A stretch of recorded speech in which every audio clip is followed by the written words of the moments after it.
Keeping a visually clean reflection is key. I believe everyone has facial and body dysmorphia due to the parents with purposeful awareness intentionally teaching the children to use it to regulate them and in their homes, in their systems. Basically, when the parents are dysregulated, they react to their bodies in accordance to how and what they're thinking. The adults' projection of their specific insecurities with their hands to face to bodies.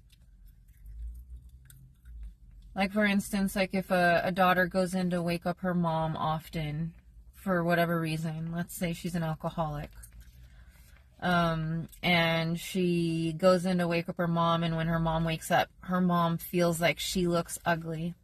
She feels like she's unattractive, so she makes the gestures.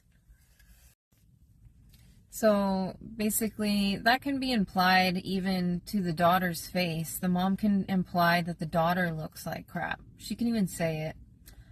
But it's oftentimes visually too happening, more so than verbally. It's kind of hidden. So she would be developing a complex of feeling ugly in the morning when she wakes up. Or it can be anything, like a complex of wearing shorts and being insecure, or having a complex of insecure wearing shorts and then wearing shorts anyway and feeling uncomfortable throughout the day and then projecting it out onto somebody else. Complexes start so easy with children. You can be making fun of a stranger outside the car, and that insecurity could already be embedded in your child and you not even know. So basically, during COVID, I cared for two little girls, Vivian and Audrey, and I woke them up every morning to get them ready for school. And a year into it, Audrey started showing signs of like insecurity when I would wake her up. Like she would act like at first she would act like she was like insecure, like she felt ugly. And I saw it, I saw the process. And then slowly she tried to like project it onto me. And of course I'm in my frame, so it didn't affect me, but yeah, I got to see the whole process, unfortunately. So yeah, or like my sister, she developed a complex about her nose because my dad said it was like really weird shaped one time, and explained how ugly it was. And then when she became an adult, she wanted to get her nose done, and she did. Things like that. I know we make excuses for our parents, but that just goes to show you what kind of dad I had. My dad made fun of my sister's nose to the point where she developed a complex with it. I don't remember ever being made fun of physically by anybody. My dad did get my hair cut one time, really short like a boy, when I was in kindergarten. I got bullied so bad I cried every day I went to school because I was wearing pink, and my hair literally, it was a boy haircut. I look like a boy. So I got earrings, and I wore like bigger earrings and like tried to look like a girl, and they would make fun of me more for like being a boy dressing up like as a girl. So I even got to feel that, like, oh, I remember. So yeah, that's just bringing me back. Yeah, that's my dad for you, huh? Yeah, we make excuses for our parents for whatever reason. I stopped when I was like 12 with my dad. My mom, I just now had to stop making excuses for her. Okay. So basically, the family unit has created basically like a toolbox of regulation tools. That being one of them. Like projecting ugly faces to each other. Making fun of each other.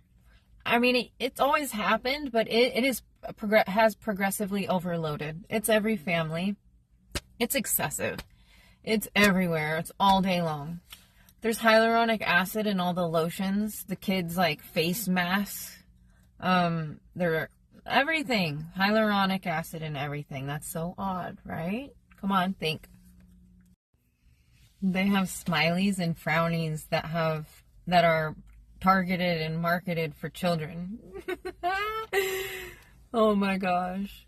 I remember seeing them on Audrey and Vivian's counter in the bathroom. I was like, what the heck is this stuff, dude? This is so ridiculous. Okay. This is witchcraft. This is the main form of witchcraft that is literally taking the people's power. They're all participating in this war. Witches and warlocks. Warlocks. Like locked up in war, like locked in war in their heads. They're at war. And witches casting spells using their words. God's people use the word to reprogram. Don't hate the messenger. People in traffic are literally participating in this. Like, people walking on the street, and let's say, like, for instance, I went somewhere with my sister and her boyfriend. We were on the way to Jaden's football game, and I was in the back seat, and I literally watched Joey and this kid that was walking with his girlfriend on the side of the road go to war. Like, with faces, like making faces, and, like, who did it first, and, like, oh my god, it was so ridiculous. Joey's obviously jealous of younger kids. Like, I've seen it, like, a million times over. Like, with people that we actually know. And now this is, like, a new fun game that everyone's playing. So people at war, in this war, participating in this war, they're scared shitless all the time. And they don't like their faces. They end up not liking their faces because they're injecting this. Ingesting. Every time you're demeaning to your face or your body, you are literally disempowering yourself. You are taking a hit to your integrity. You're disempowering the hue right out. Life becomes literally in just black and white. That's all you like. Just like cut and dry, just like no flavor. Not really. Not real flavor. You got this like constructed, like injected flavor. It wasn't like produced, you know? It wasn't marinated by you. The funniest ones, I think, that I see is when the guys are like, and they push down the lip. Like, they're like,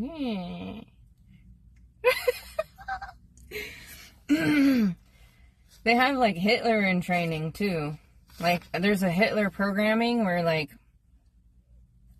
that mind that was obsessed with the idea of Hitler and how he, like, was running the show, the world, like, had so much control over people, and they feed off that idea and they idolize him. Or, like, Trump, they idolize Trump, and, like, you look at that face and you take in those words too much, you're going to be looking like that. You're going to be looking old. You're going to sound old. You're going to think old. You're going to look old. Why are you guys trying to look so old? Whoever we relate to is who we become like. So, if you want to look like Trump, then listen to him.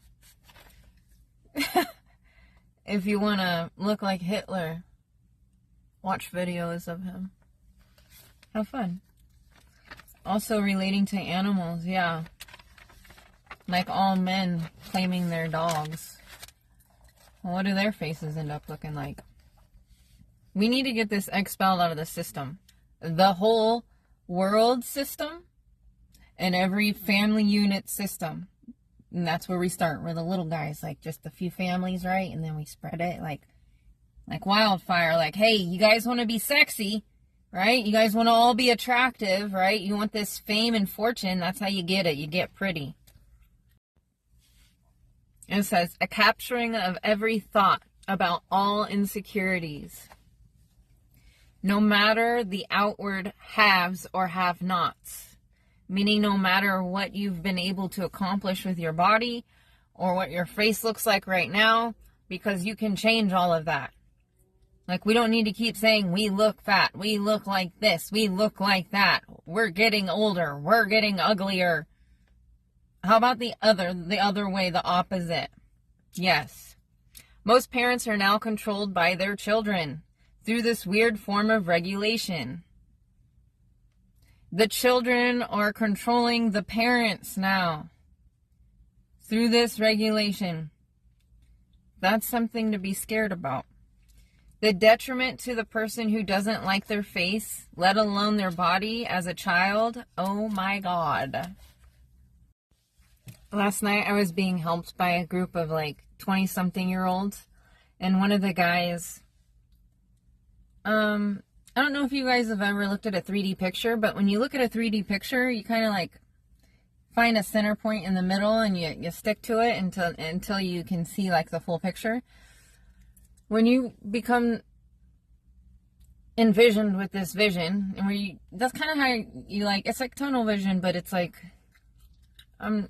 anyway, when you look at somebody this way, you can see their insecurities. It's like, you can see the hologram that their mind is projecting as they're speaking or thinking. And last night I went to the store and there was a boy who looked completely normal. But as I was watching him do his work, his face started changing to look like a face with completely just Down syndrome. Like just, it totally looked like a Down syndrome face. One time I was doing an interview with a family with a baby. And she was crawling around the room. And it was in like passing, in her like in between moments basically. So when she's not like on display, like having to like act, you know what I'm saying? It was like during the interview, so she didn't know that we were looking at her. But her face, when I was looking at her, kept changing to this face of Down syndrome, like the typical Down syndrome face. My sister, when she's talking to me, it looks like she has a missing tooth, like right here, like a pirate. She starts to look like a pirate. Certain things about her appearance like starts to look that way, and it's odd, but not because her boyfriend makes fun of gay people by saying butt pirate all the time. I know it sounds odd, and you could say I'm seeing things, because yes, I'm seeing things. I am. Because I know my sister doesn't have a missing tooth like a pirate would. And I even one time saw like an eye patch on her eye as she was talking across the room, and I was just staring at it and staring at her like, okay. But my mind instantly connected it. Because the subconscious is always playing out. Like, it's running in the background. It's now her programming that her boyfriend's has programmed her with. Along with other things I've found out. So that when she's talking to people, they see that. They're going to see that. It's going to be out loud. I'm so grateful I'm not programmed when it comes to my looks. Like, the more people make fun of me, the more power I get, and the more expelled out any facial or body dysmorphia gets. When you're looking in someone's eyes, it's literally the window to their soul. Their soul. Like how they feel about themselves, like who they are, who they've become. That's through the mind.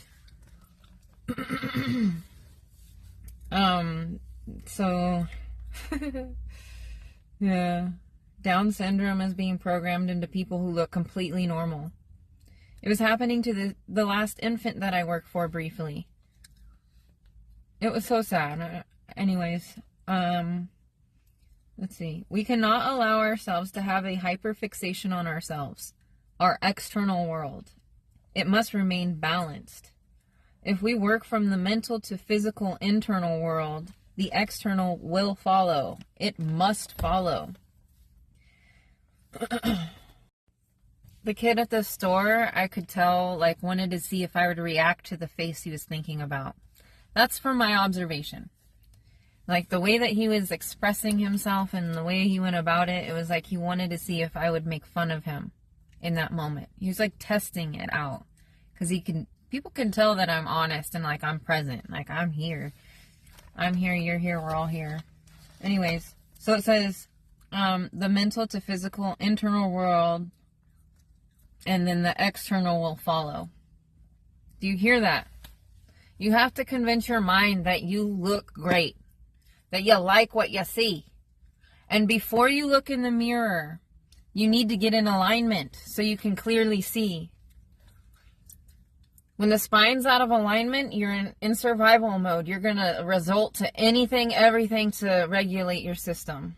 So without alignment, you're going to be... We project what we see. So before you look into the camera, before you look into the mirror, whatever it is, you have to give your eyes and your mind the mental image of what you want to see. If you are giving yourself the mental image of what you don't like and what you don't want to see, you're going to see that. Also, too, when your spine's not aligned and your eyes are not sitting in space where they should, they do not see the same. Also, when you wear these stupid things, it magnifies everything. That means even the sides of your face, bitches.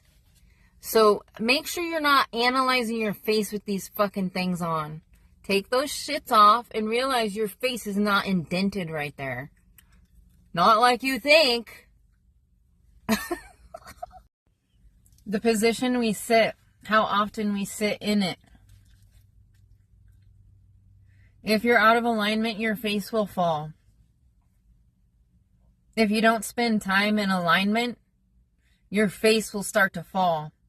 I just spit.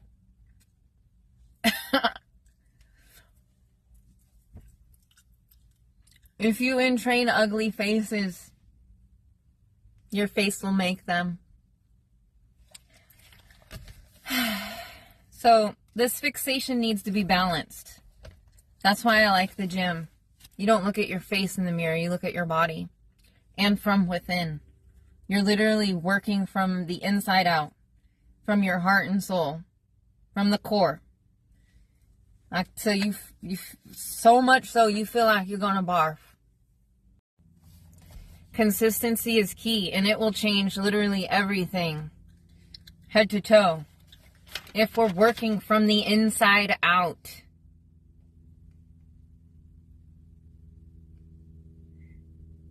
That means your eye is basically closed. Yeah, you wake up and you just go. You just go. Who cares?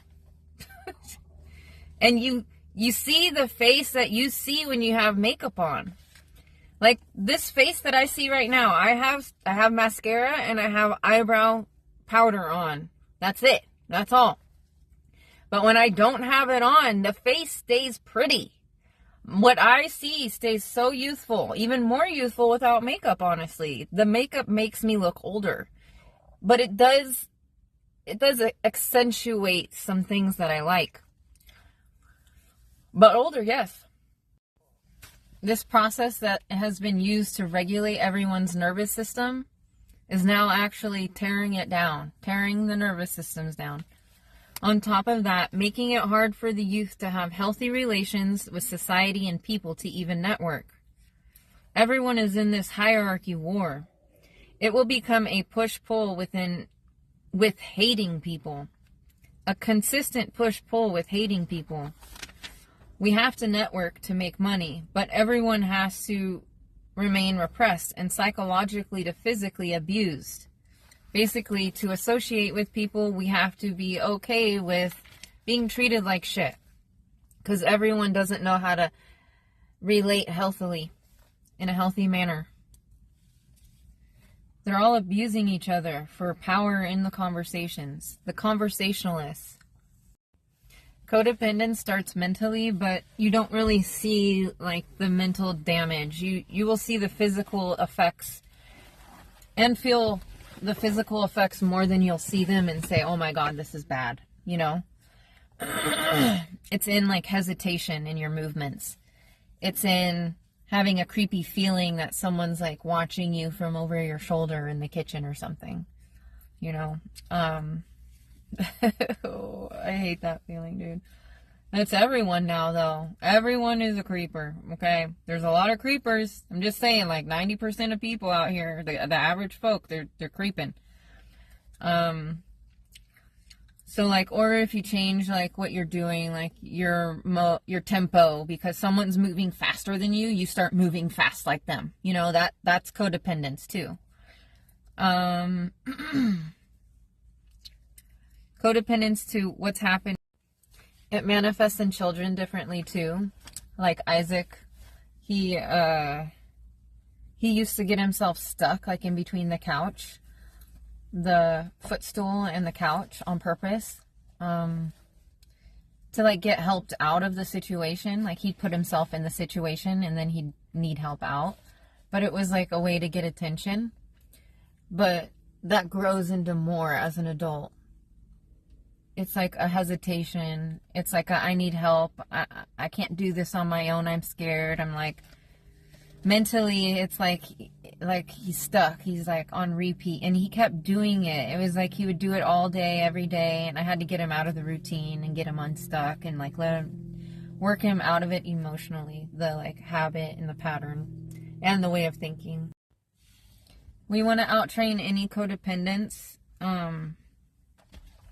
to basically anything that's happening outside of us. The last few years, obviously, since COVID, everyone in the gym tries to distract me. I get in the zone. I'm looking at my body, my face, like head positioning, meaning, and sometimes just my eyes. So they want to distract me so bad. And in the mirror, they're like, dude. And when I'm lifting heavy, I get so annoyed. So basically what I'm trying to say is keeping your autonomy is not allowing something like that to bother you, which is very difficult. And probably the hardest thing I've ever had to do, even on top of control myself with Jaden's stepmom. Like she and my sister taught me emotional control.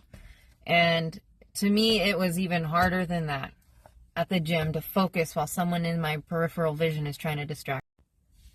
Luckily, I had out-trained my facial and body dysmorphia before going out into the world during COVID.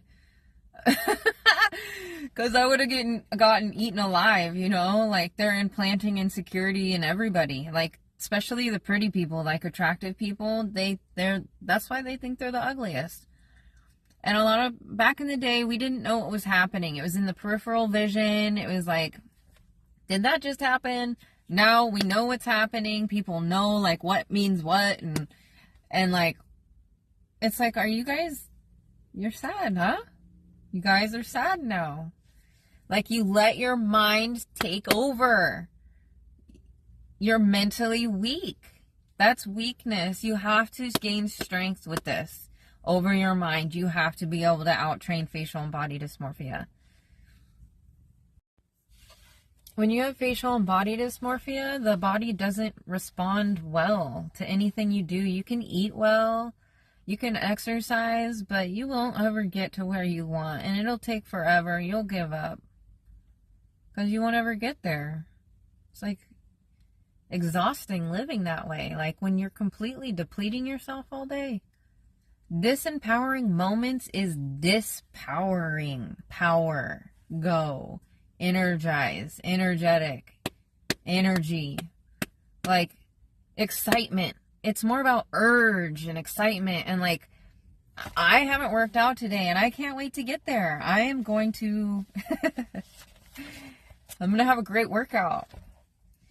Facial and body dysmorphia is like that to me. It was my mind trying to control my reality through consistent validation of said insecurities.